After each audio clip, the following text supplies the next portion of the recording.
In 1992, the pandemic of AIDS had become extremely visible in the gift, stationery, and home industry.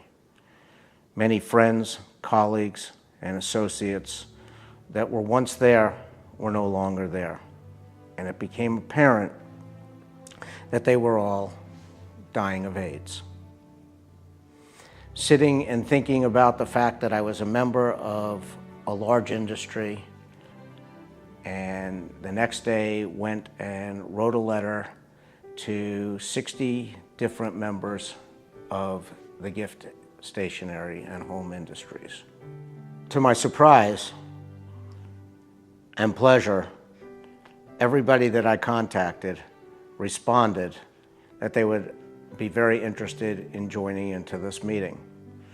And it was memorable because it was the first time that I knew that all these competitors of the gift industry that I don't believe had ever been sitting in the same room together had come together, put their personal differences aside, and decided that they would join together as an industry to try to make a difference in the world that we lived in.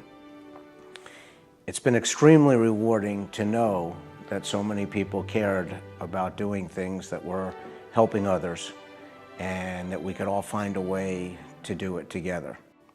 Last March during the Gift for Life board meeting, we read in the newspaper that morning the story of a baby that had been born with AIDS that was now 2 years old, had a 0 viral load. We knew that the work that we were doing contributed to the research, the availability of research in order to have the first indication that a virus could be cured.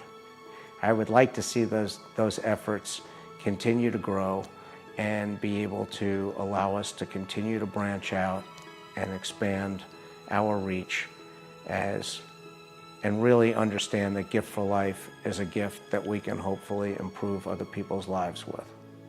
One of the greatest challenges when Gift for Life was first founded was overcoming the perception that AIDS was a gay disease.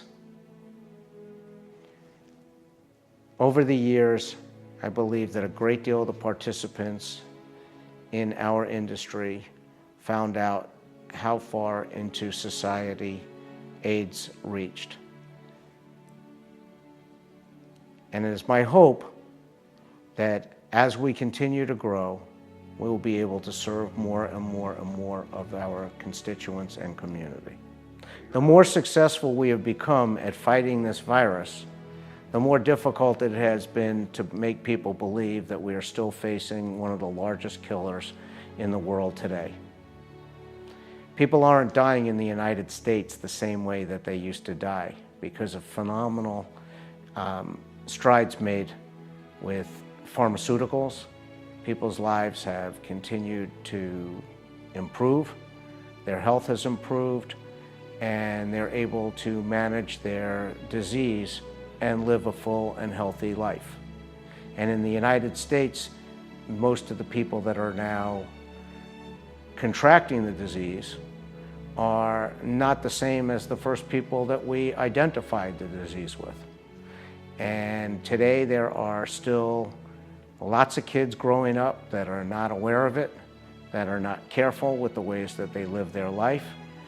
And it's really our challenge to continue to make people aware of the fact that this disease is still there and we have to find ways to continue to combat it. For the last 21 years, I always sat back and said, what's Gift for Life going to be like next year? And I can say confidently that next year we will be bigger, stronger, more productive, with more people involved than we had the year before. Our mission is to continue to raise funds for education, awareness, prevention, and for the betterment of humankind. We need your help.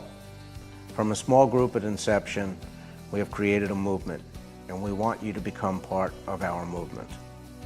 If people would like to get involved, please visit giftforlife.org.